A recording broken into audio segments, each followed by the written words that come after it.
The Book of Boba Fett, Chapter 7 In the Name of Honor. After seeing the destroyed remains of the sanctuary, Boba Fett realizes that the gang war with the Pikes has officially begun and he's the one who got hit first. Then Jaren arrives and tells Boba that he's convinced Cobb Vanth and Freetown to help, but only if Boba shuts down the spice trade on Tatooine completely. Fennec Shand objects to this, saying that would be a bad move since that was most of Jabba's business. But Boba, without a second thought, agrees to the terms. And pretty much this whole scene here is where we really see Boba as the yes-man crime boss without a plan that he truly is. Want a small town to help you? You need to lose half your business first. Okay, done.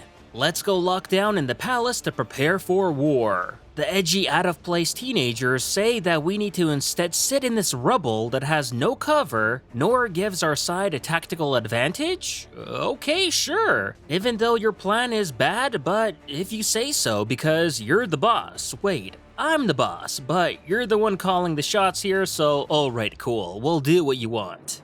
I'm not sure if Boba is trying to be a crime lord here or just some youth pastor instead. But okay, fine, whatever, let's roll with it.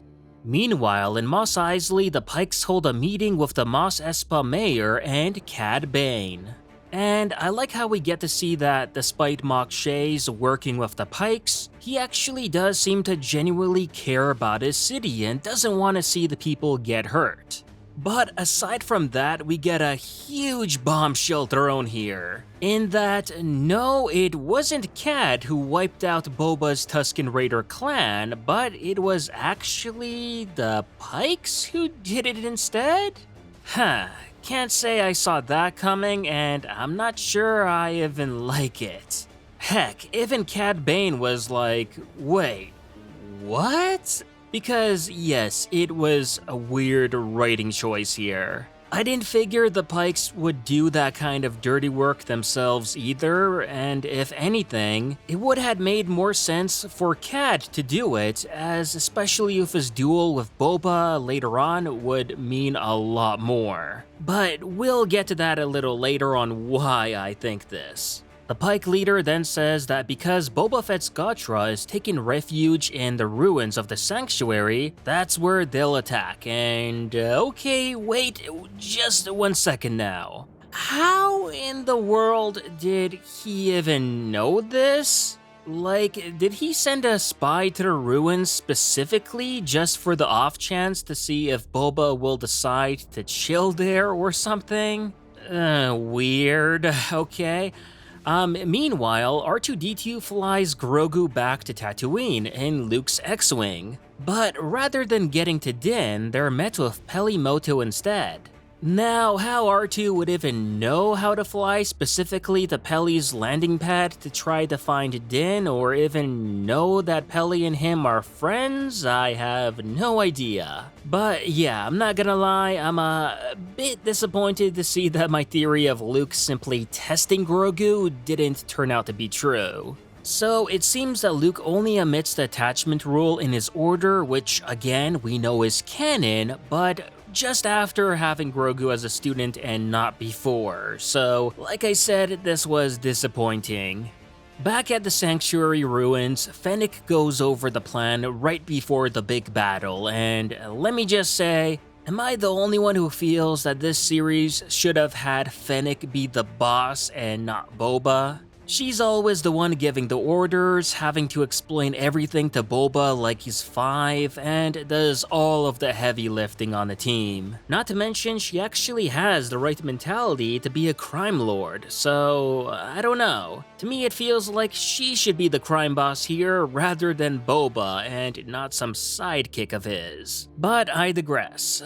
Basically, the plan here is for Boba and Din to wait out in the ruins for Cobb's civilian reinforcements to arrive, while the mods, Black Chrysanthemum, and the Gamorrean guards each patrol different parts of the city, so that if the Pikes do enter, then it won't be a surprise for Boba and he'll be prepared for it. And I love how in the first 10 minutes they just keep saying how our people have the flanks covered, or when something does happen, we'll redirect our forces, when Boba only has like what, 2 Gamorreans, 1 Wookiee, and 6 teenagers at his disposal to cover the entire city? Yeah, okay there. Also, let me just say, why did Boba decide to put Santo all by himself without any backup?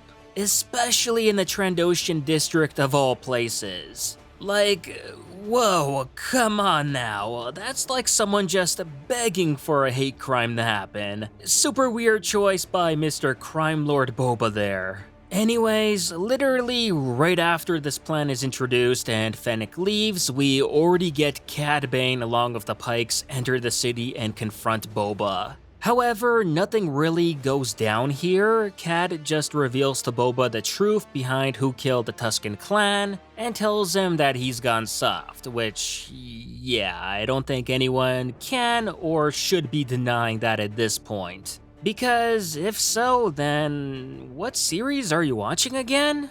Boba doesn't end up falling for the bait, which in turn sees Cad and the Pikes leave for like 5 minutes or so. Because when they do, it's revealed that the other crime families, surprise surprise, didn't respect Boba and end up betraying him, attacking Boba's people in each of the districts, which at this point I thought, oh wow, they're really gonna kill everyone off here, aren't they? The stakes are gonna be raised even more and Boba's gonna lose a ton of people. But, yeah, no, that does not happen. Only the Gamorrean guards bite the dust here. And honestly, they were pretty boned to begin with. Because had the 5 Klatooinians that attacked them have blaster rifles, then the Gamorreans already wouldn't have stood a chance either way. Santo is also understandably outnumbered, and while he does put up a decent fight, he of course ends up being overwhelmed and gets put down. Ain't no way he's surviving that, right? The mods, on the other hand, also get pinned down to a corner and likely would have been killed right there and then had it not been for Fennec, who shows up right at the nick of time and saves them all before heading straight for the Syndicate leaders. Meanwhile, Boba and Din are held down by the Pikes at the Sanctuary ruins. Knowing that their chances of survival are rather slim to none, Boba tells Din to leave now while he still can, but Din says no, as he gave him his word, so he'll fight to the death, as that's part of the Mandalorian creed. To which Boba is surprised and even calls the creed Bantha Father, as of course he's not a Mandalorian, so he sees the whole thing as a bunch of BS. Regardless, he's glad that he won't die alone, and the two end up fighting together here. And once again, I'm just baffled that Boba has absolutely no backup plan. Not even a plan in case the other crime families betray him, so this really shows again what a terrible crime boss he is.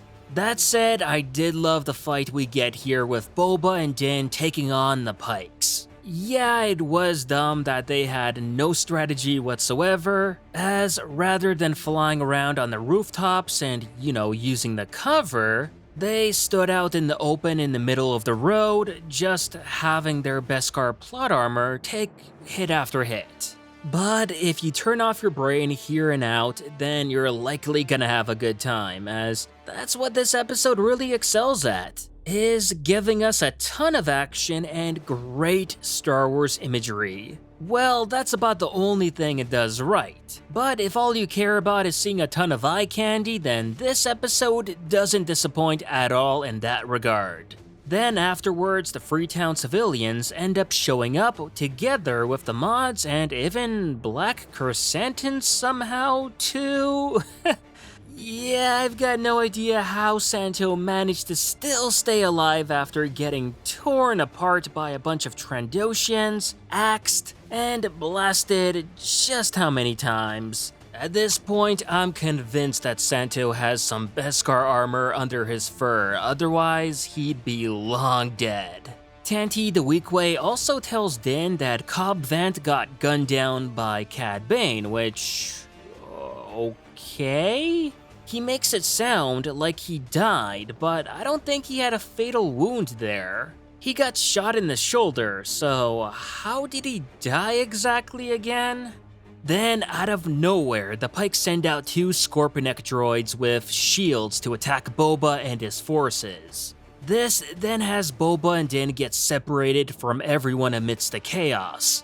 And while the Scorpenek droids look super cool here and all that jazz, did anyone else notice of just how terrible their aim was? I don't think they shot or killed a single person here. So, not exactly the most threatening droids, are they? But like I said before, at this point it's best not to think about such things and just enjoy the eye candy here that we do get with them. Because that's pretty much all they offer here. They look cool and make a lot of noise, but that's about it. Then Pelimoto randomly shows up to the battle scene with her droids and Grogu, which really begs the question if she's either deaf or just incredibly stupid. Most of the city is evacuated, no one is out on the streets, and she's headed straight to where there's nothing but blaster fire and explosions happening, only to then be completely surprised that she's out in the battlefield. Needless to say, this was super goofy and made no sense. But I suppose the writers couldn't figure out any other way to throw in the Din and Grogu reunion scene, which quite honestly I wasn't that much of a fan of. I know I'm probably gonna get downvoted for saying this, but I'd rather they didn't reunite in this episode. As for me, Din and Grogu's reunion was supposed to feel grand and emotional. Yet what we got here instead was it feeling far too abrupt and made the reunion feel like some kind of afterthought, like it happening during this battle and all. Not to mention, doing it in a series outside The Mandalorian 2 felt awkward as well, as now all the casual viewers will need to watch the Book of Boba Fett or else they'll feel super confused to see Grogu back with Din at the start of Mando Season 3. But I suppose that's just Disney's way of making more people watch this show. Not exactly the best reason, but okay. Fortunately, Boba ends up coming back, and we get an absolutely sick scene with him riding his rancor like he said he would.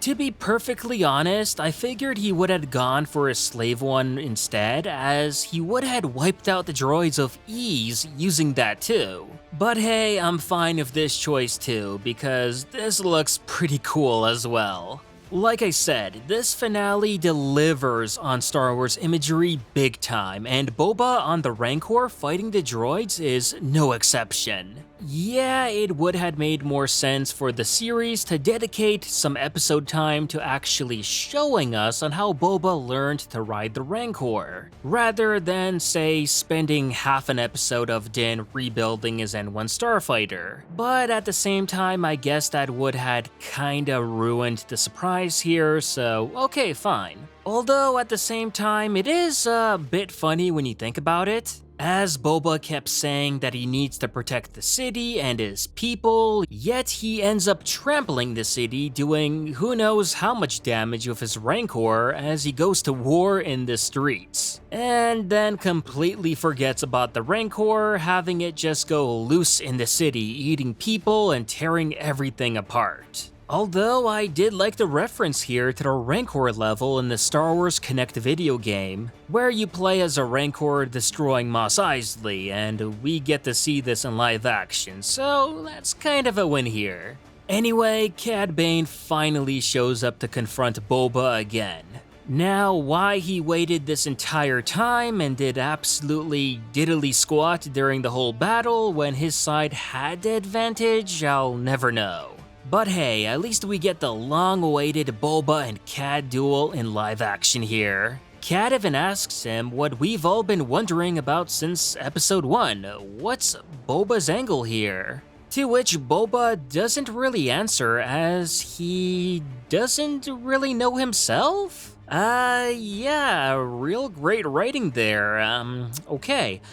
Cad then tells him that even though he's an old man, he's still faster than him, to which Boba says, "Yeah, but I've got plot armor." And so he does, because Cad just destroys Boba in the duel and kicks his butt. Had he not had the armor like Cobb, then Boba would have been dead right there and then. But Cad gets a bit too overconfident, which allows Boba to use his gaffy stick to kill Cad Bane.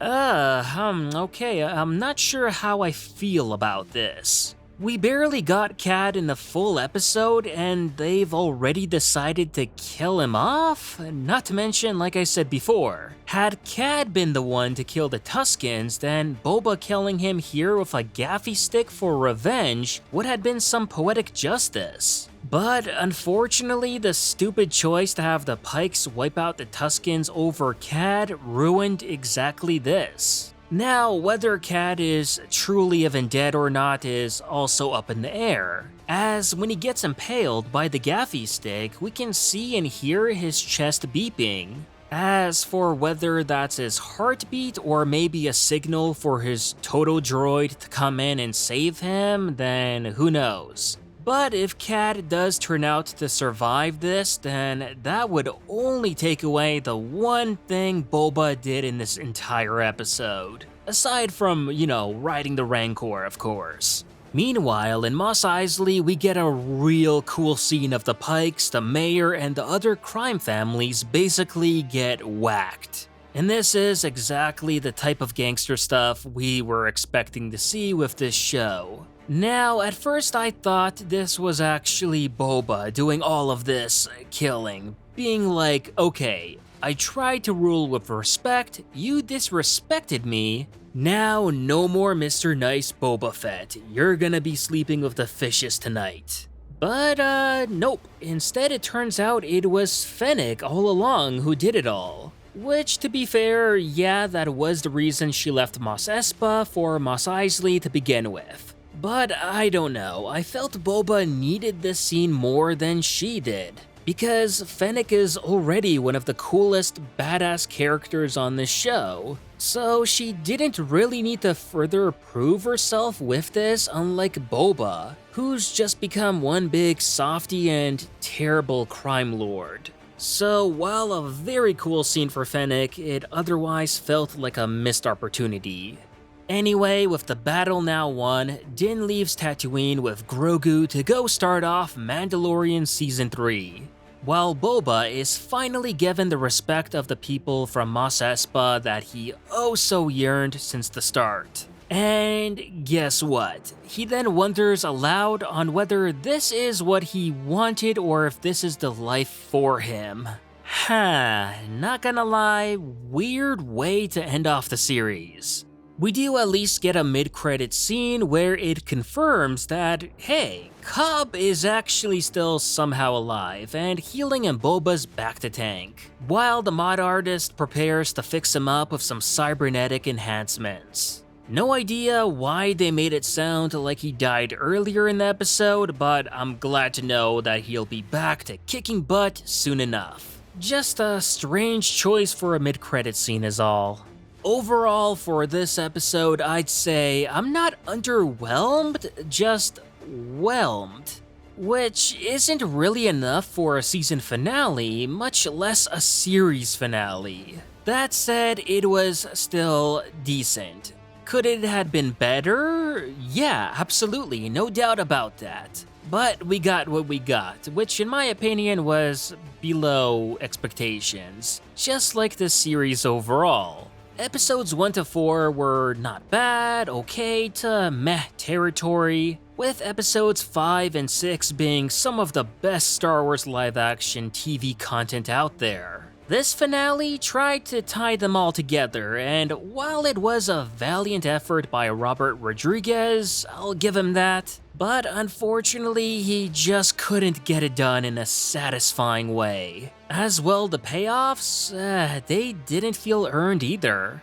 For me, the finale was sloppy, rushed, goofy, and had terrible writing with some rather wonky editing. Yeah, it had some cool and amazing Star Wars imagery and a ton of action, but using that to mask up the rest of the flaws here just didn't cut it for me. Not to mention the ending with Boba going like, you know what, this whole ruling as a crime boss thing isn't really for me after all. I'm bored. Which, again, was such an odd thing to say, so basically all of this was for nothing, right? And why did Boba even want to take over in the first place? What kind of connection did he have with the town? Why did he call them his people? And why did he kill Bib Fortuna? These are questions the show never seems to want to answer. And at the end, it seems like he doesn't even want it anymore and probably Cobb will take over instead. Because why else would they have him in the mid-credit scene?